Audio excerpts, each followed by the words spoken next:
This is the primal scream of a dying regime. Pray for our enemies, because we're going medieval on these people. You're just not got a free shot on all these networks lying about the people. The people have had a belly full of it. I know you don't like hearing that. I know you try to do everything in the world to stop that, but you're not going to stop it. It's going to happen. And where do people like that go to share the big lie? MAGA media. I wish in my soul, I wish that any of these people had a conscience. Ask yourself, what is my task and what is my purpose? If that answer is to save my country, this country will be saved. War Room. Here's your host, Stephen K. Bannon.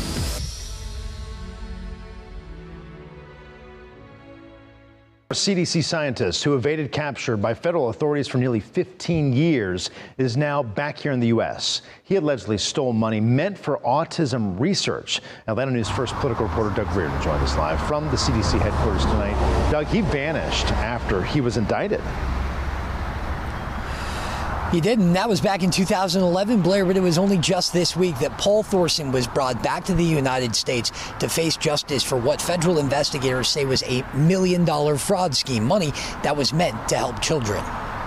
That is Paul Thorson, surrounded by U.S. Marshals, setting foot on American soil for the first time in 15 years. Thorson, a Danish doctor who worked for the CDC from 2004 until 2010, was extradited from Germany to Atlanta, facing 7-figure fraud charges. The money was intended for really good purposes. Assistant U.S. Attorney Steve McClain indicted the case against Thorson himself back in 2011. Thorson had been receiving grant money from the CDC here in Atlanta to study disorders in children. The relationship between vaccines and autism.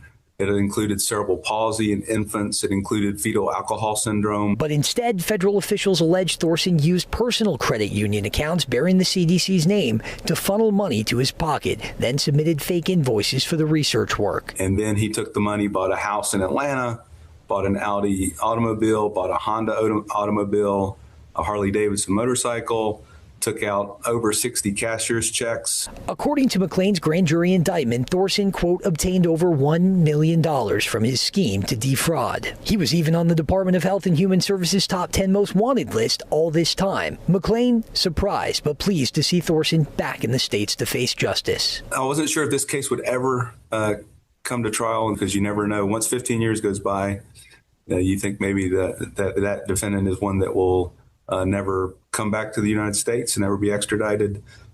So I was pleased to see that he was.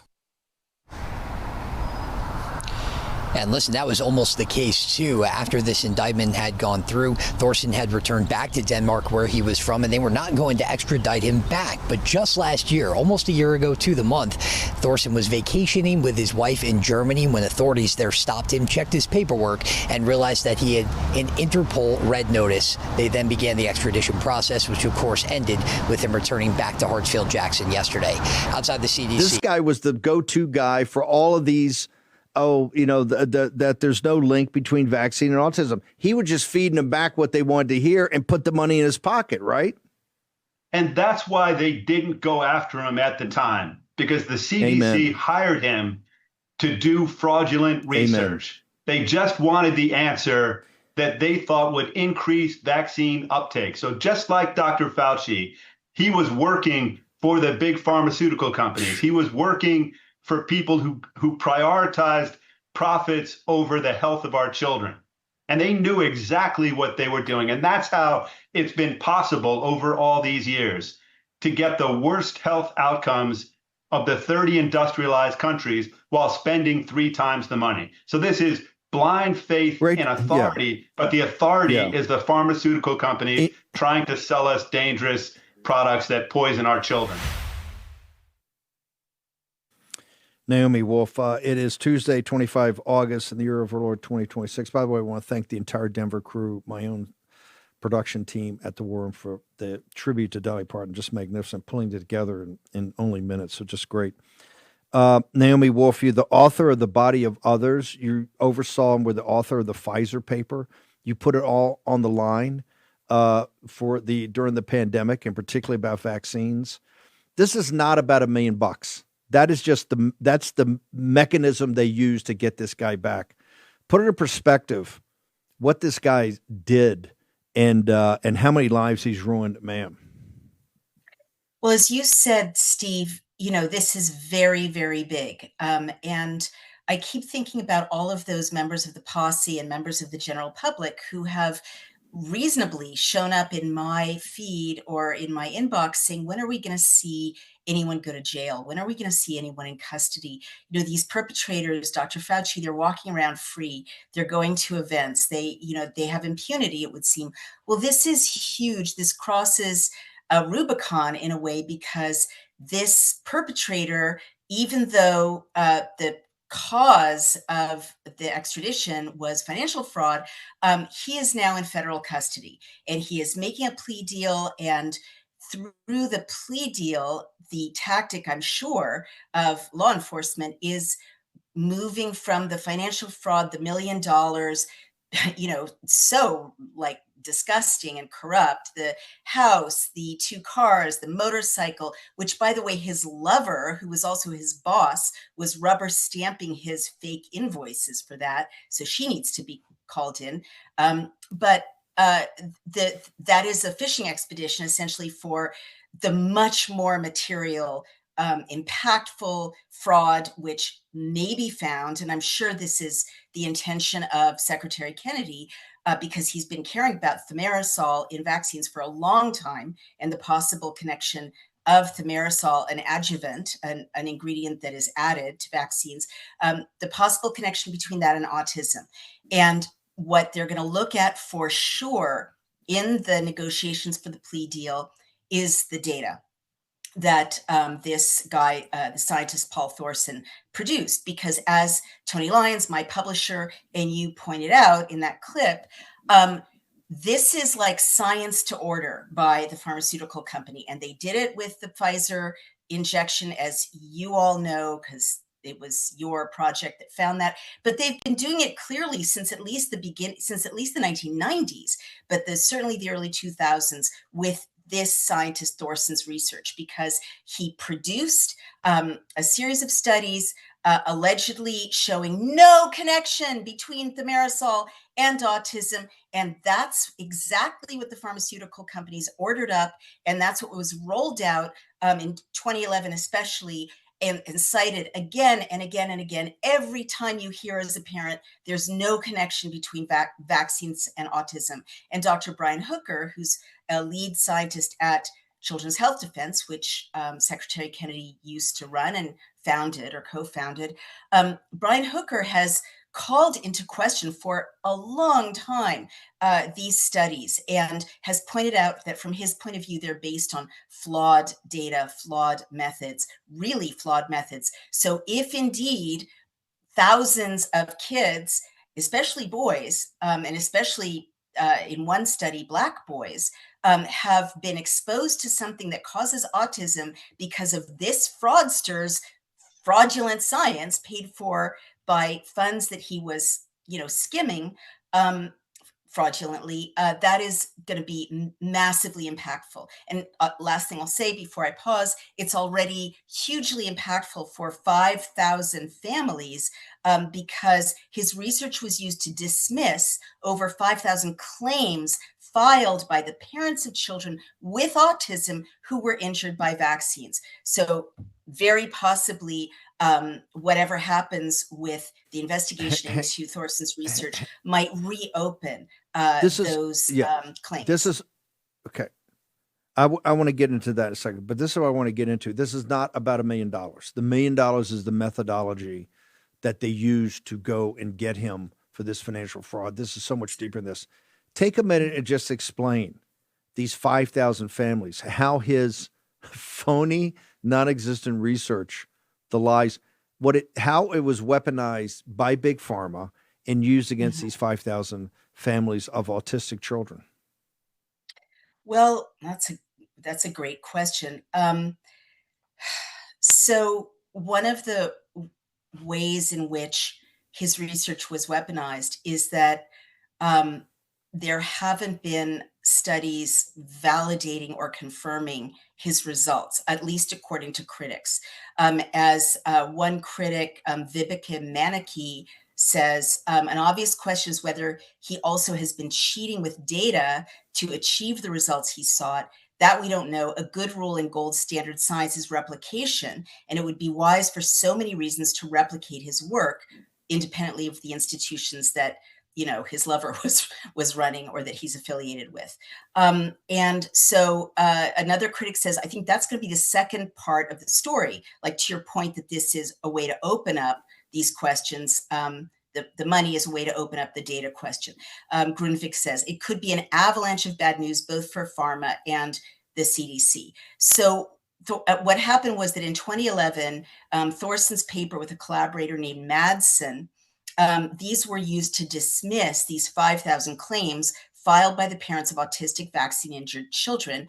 And their claims were part of something called the Omnibus Autism Proceeding, which was a proceeding that was brought before the Vaccine Injury Compensation Program, which I will note is like in our post-PrEP Act world, which says you can't sue the manufacturers of bad vaccines for any harm they do, any death, nothing. This is the one carve out. There's something the government has called the Vaccine Injury Compensation Program, and it's very rarely, utilized. The awards are tiny. It's a drop in the bucket compared to the horrible harms, that have been documented from many, many, many vaccines. But even that tiny ability to get some compensation to parents of children who are so badly injured very often, some of whom can't speak, can't go to school, can't be employed, right, because of their severe autism. This horrible human beings, probably bad science. We don't know for sure. We know that there are critics saying here are horrible holes in it, hasn't been replicated. But if indeed this is faulty science, his faulty science was trotted out to say, oh, don't compensate these 5,000 families. Their children just became autistic. Who can say why? And I just want to say one more thing. There are 1,900 plus children who became autistic subsequent to the injection. I believe that's in the VAERS system. So, and anecdotally, as everyone should know by now, there are so many parents groups in which parents say over and over and over again, Steve, the same thing. My child was beautiful. My twins were beautiful, fine, responsive, intelligent, loving. And then they got, an injection. And in the earlier days before Secretary Kennedy's action, they had the Marisol in them, right? And after that, they became completely different children, unresponsive, no affect, can't make eye contact, and regressed in their intellectual development. So, and this is one boy in 30, I think it is now, Steve, is autistic. It's become the new normal in some ways to be neurodivergent. Well, if it turns out that bad science by a fraudster was used to keep these damaging injections being put in the bodies of millions of American children, that is going to be a tornado of consequences. And I imagine very, very satisfying. I can only imagine that Secretary Kennedy is on a mission with this because he's cared for so long about this particular issue, the thimerosal autism link, as has Children's Health Defense. And it could derail or create massive openings, derail the mafia of pharmaceutical pushers and bad scientists doing bad science for them, at least largely derail it, and also open up a tremendous opportunity for justice, not, recovery, because it's such a serious condition from which no one really thoroughly recovers, right? Autism, but at least justice, recognition, compensation for these poor families who have gone through such and still go through such a terrible thing. I'm going to play some clips for you in a second, Secretary Kennedy and Dana Bash over at CNN. But Naomi, before I get there, I remember you were #1 best-selling author. You were revered for the areas you went into and investigated and came up with this with these kind of brilliant books lauded by the mainstream media and the left. Then when you went after you went after CDC for slap, and like going after the Holy of Holies, the viciousness of people turned on you. But if you go back to this guy's case, you see the way it's run or slipshod.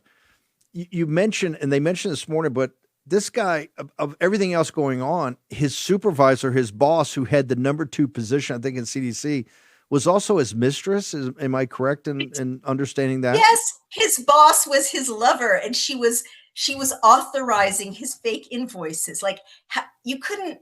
If that was a Graham Greene novel, the editor would say, no one will believe this level of corruption. It's just too much. It's over the top. But how was CDC sold to us for decades as this kind of paragon of tight management and really the inner sanctum of research and everything dealing with America's health? How was that sold to us? When you look on the inside, you see not just corruption, but total incompetence, ma'am. Well, I can't believe, as always, I can't believe I'm saying this, but we never had President Trump in this role before, with Secretary Kennedy at his right hand running the CDC. And so since we never had this incredibly historic duo working together, or Secretary Kennedy empowered by President Trump, and President Trump, unusually in a position of being able personally not to need any of these people, right? Which many presidents cannot say that. Therefore, this has put a stop to, or it has challenged the decades-long, right, situation in which the FDA passes on bad science to the CDC, and the CDC, says how great it is and issues the directives to the pediatricians to, put it in the bodies of the children. And then when they get sick, they have no recourse because the laws have been passed. And then, of course, these same perpetrators get snapped up by the pharmaceutical companies, and then they circle around again in a kind of a criminal cartel, but made up of interlocking institutions. So that's what got created, and has gone on for decades.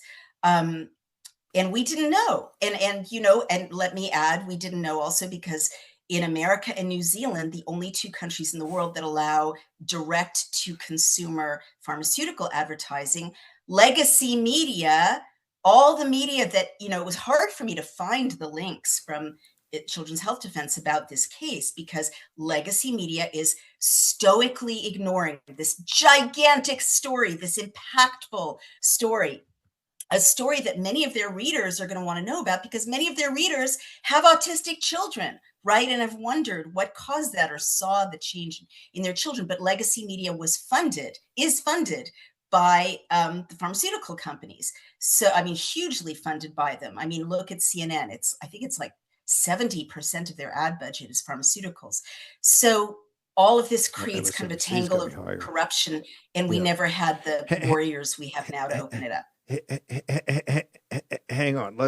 And by the way, Justice Department also, as you mentioned at the top, after 15 years, people forget, not this DOJ. They got their man. I'm going to talk about CNN. I want to play Dana Bash in this throwdown with Bobby Kennedy, what they've been rubbing our nose in this for decades, and it's all a lie. Let's play it, and Naomi Wolf on the other side.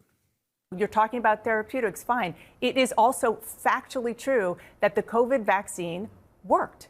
The COVID vaccine prevented deaths. There is data upon data upon data. Let's talk about the measles, please, because this is something that is happening as we speak. The cases in the U.S. vaccine protected children. I think that what I have talked to scientists and doctors about. Scientists. Can you show me one study? Yes, I can. That shows that I can. Children were protected by the COVID vaccine. I can tell you that there vaccine did more good than harm to children. Can you show me one study that shows that? I can tell you that when it comes to the vaccine, there have been studies that show that because of vaccine disinformation, there could have been 100 to 200,000 lives in the U.S. saved. But because people didn't get the vaccine, That's why I'm not saying that it entirely. You let are me finish. saying Let me nonsense. finish. You are saying something that you cannot show me. Okay. A single study. I am that not says saying that. nonsense. You I are am talking what excuse somebody me. told you. Excuse me. And you Let me cite me the study. What study? No, what Cite studies me are the you study. talking about? You're talking about studies that actually don't exist. I want to talk about. Cite me the study that you're talking about. If I am you not say here you've to seen defend. studies, cite me the study. This is not productive. I am not here to defend all of the. Let me You're finish. talking nonsense. Let You're me making finish. assertions you can't support, and then when I call you on them, you're telling me that I'm arguing. Okay, with do you want to talk about assertions that you can't support? I'll get there in a second.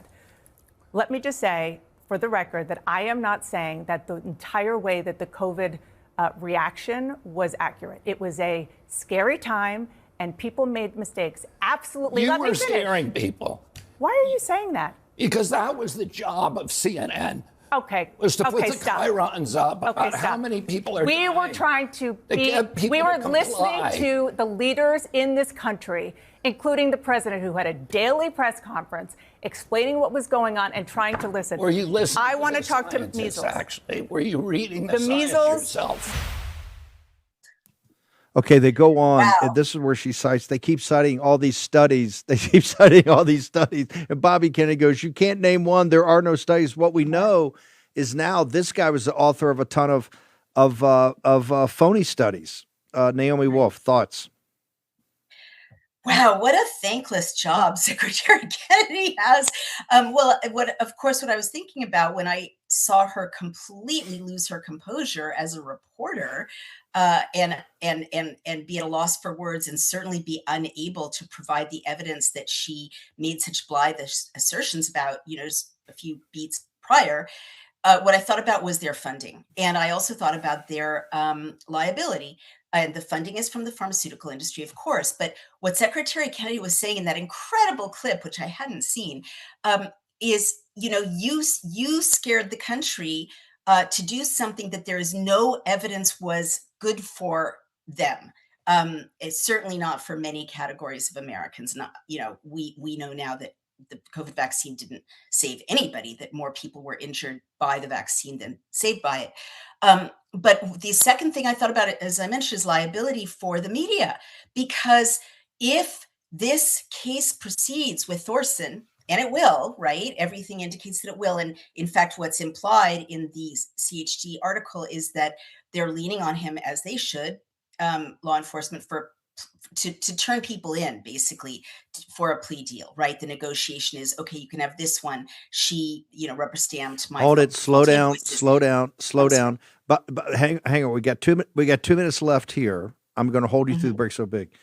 You're saying right now, the way you interpret this, and Children's Health Defense, I think, is also implied, that because he doesn't appear until next Tuesday, they're telling this guy, hey, look, for this $1 million, you got a 10-year, 15-year sentence in federal prison. However, if you know something we should know now, maybe we'll talk. And you're saying that he may have information about how corrupt Big Pharma is, how these studies have been gun-decked. They've been lying to us for decades. Is that the implication here as they try to roll him onto get bigger fish? My assumption is that law enforcement is going to be pressing him to give information or evidence in that direction. In other words, that more people who covered up the theft of more money isn't their primary goal. The primary goal, and I'm intuiting this, from the evidence or inferring it, is pressure on him to say, okay, we faked this, or this person helped me fake this, or my collaborator,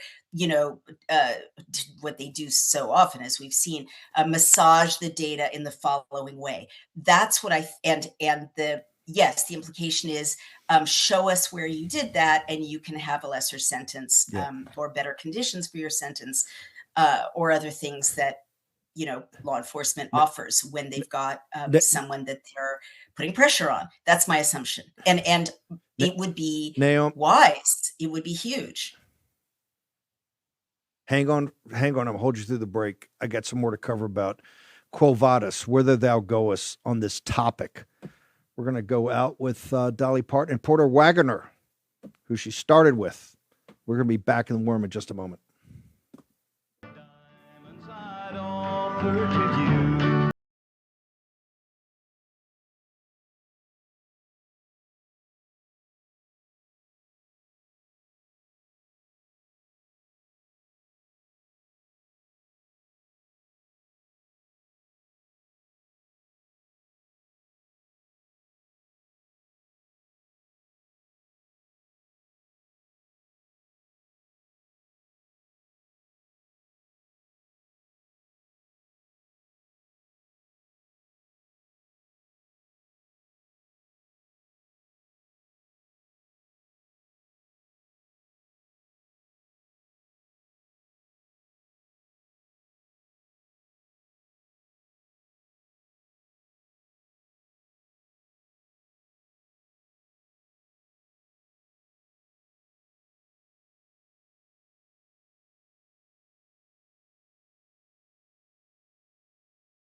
Good Morning America is brought to you by Pfizer. CBS Health Watch sponsored by Pfizer. Anderson Cooper 360.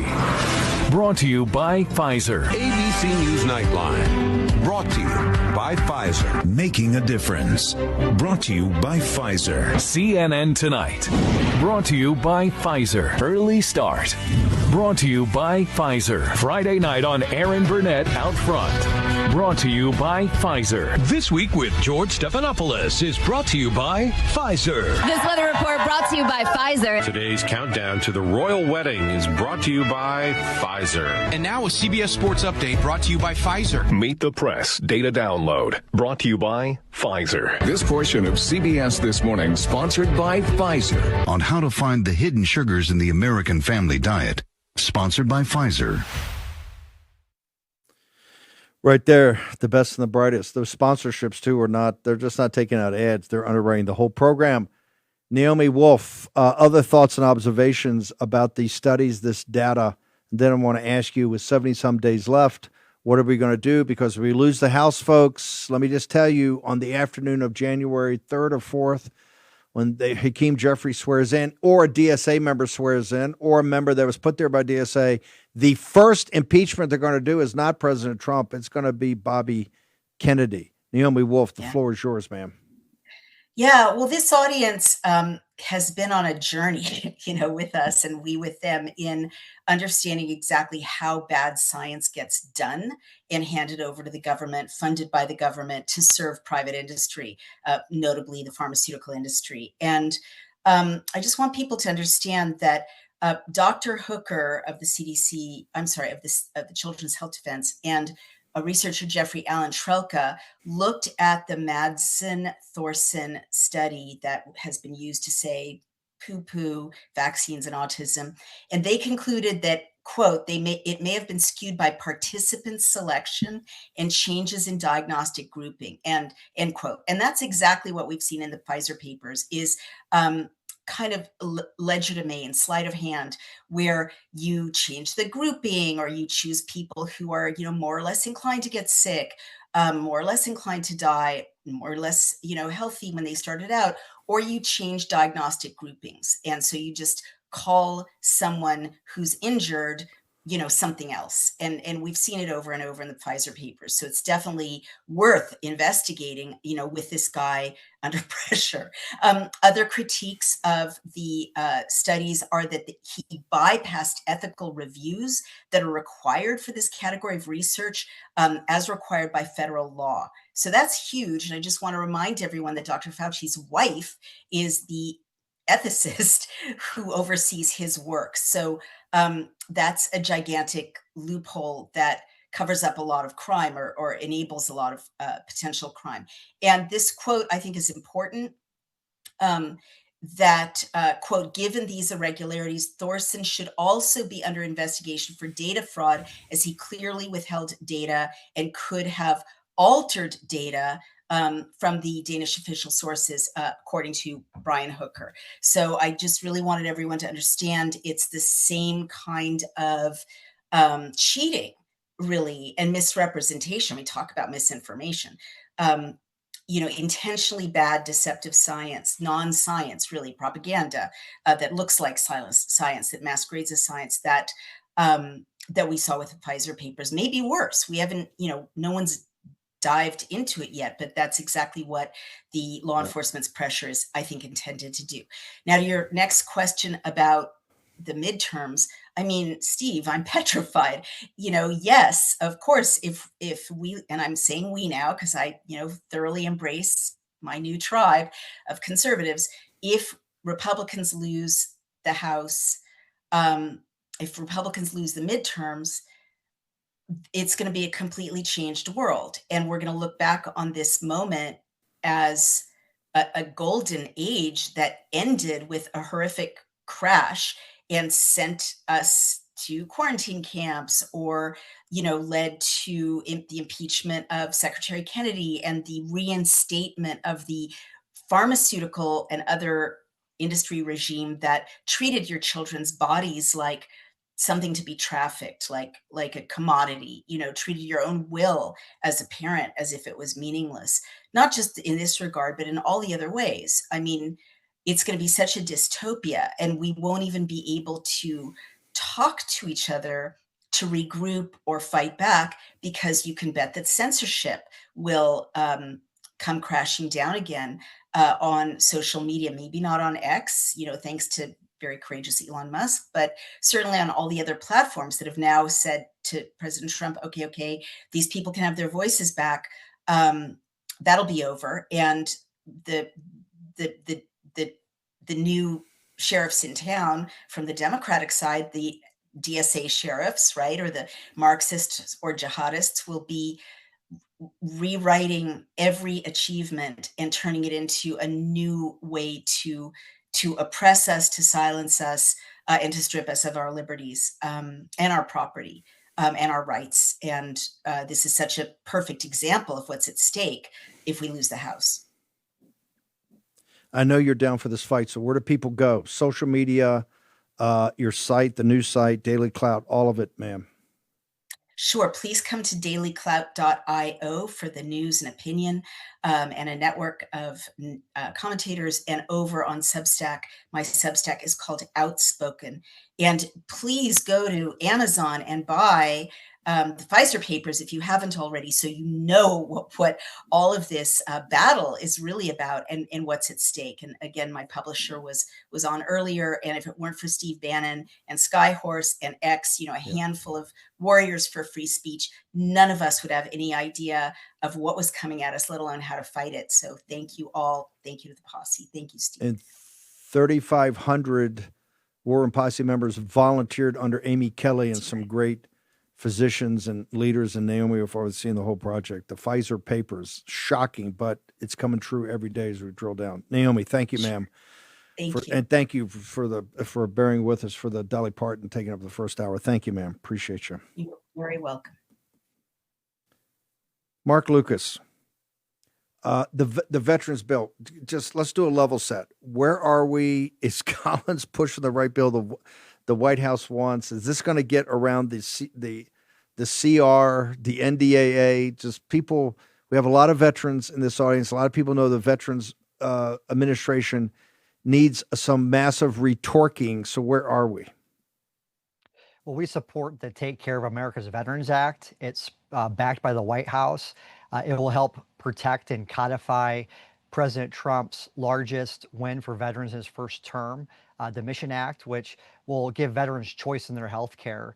And right now it's been reported by CNN, by Politico, by you and myself early on that VA Secretary Doug Collins has been undermining this bill, which is very surprising because he was a former congressman.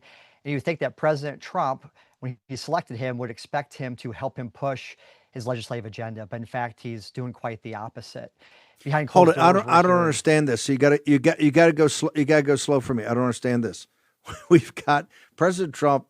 I don't think there's a higher priority than get this veteran situation, the Veterans Administration, healthcare of the veterans sorted out.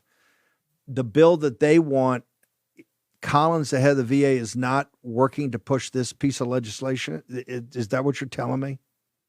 Correct. And the worst kept secret at the VA is that Doug Collins wants to run for Senate in Georgia in 2028. So he's taken a posture of not rocking the boat.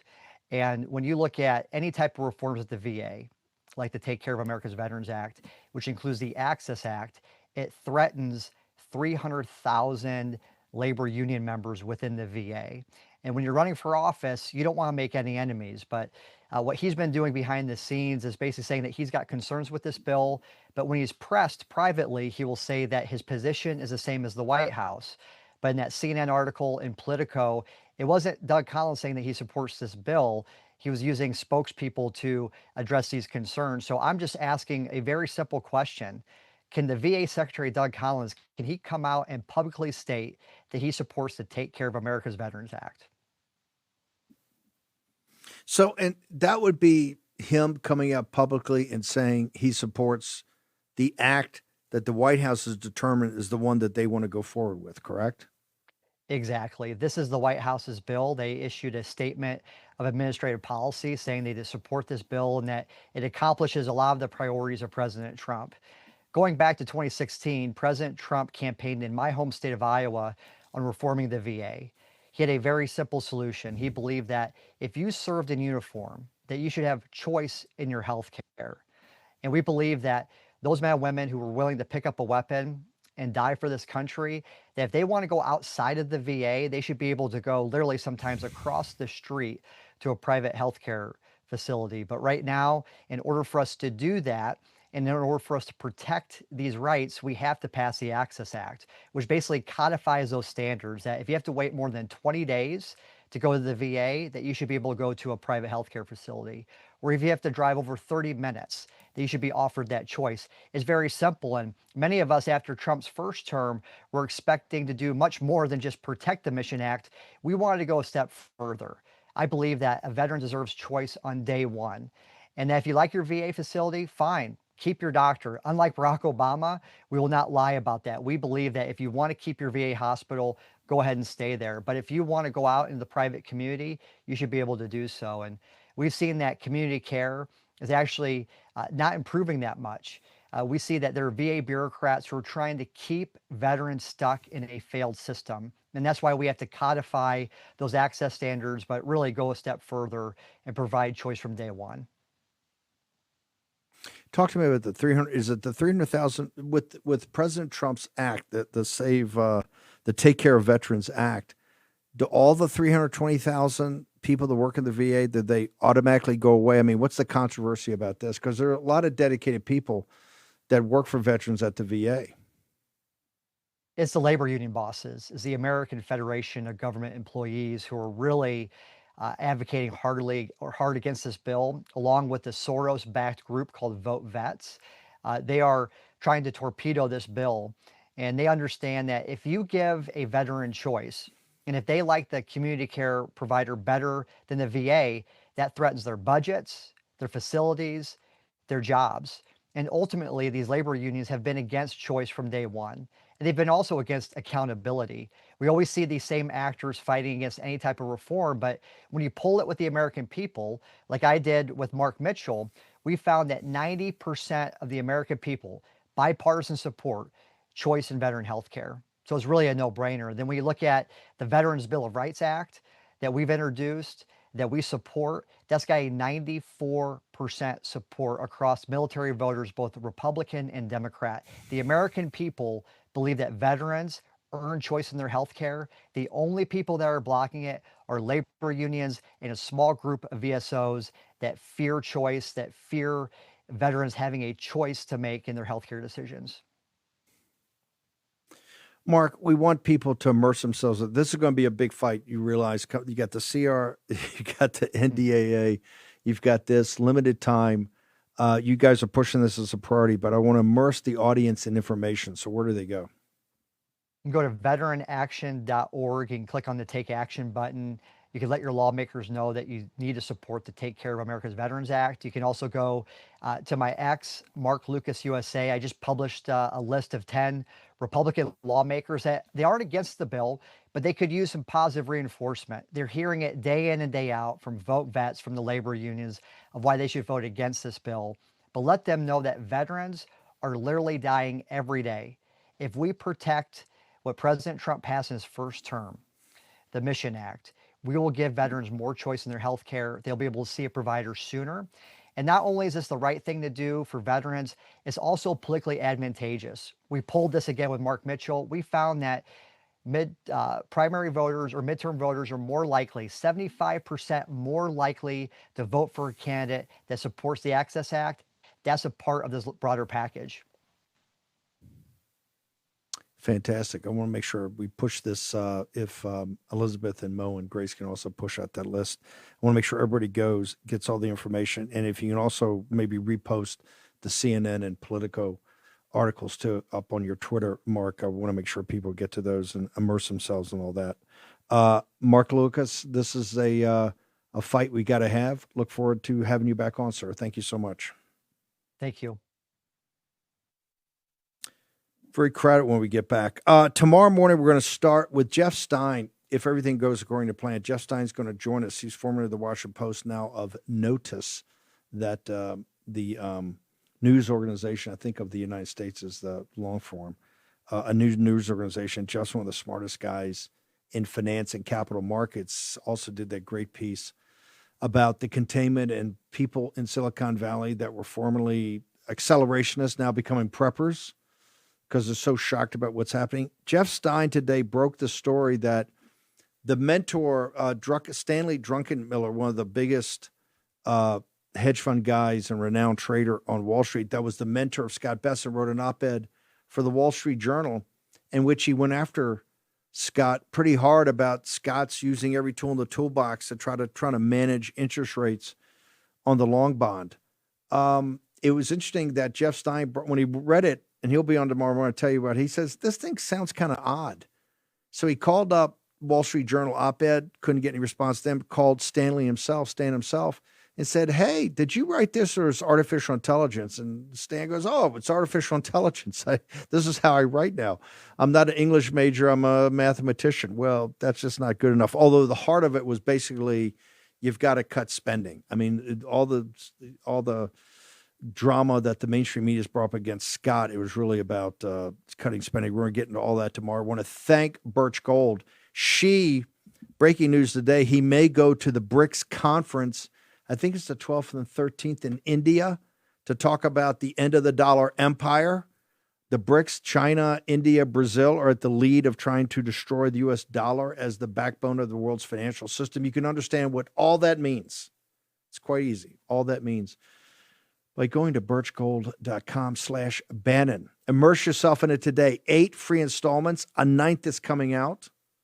And we'll actually use it as a prep to get you ready for Xi's trip to India, which they're talking about taking a 400-man delegation.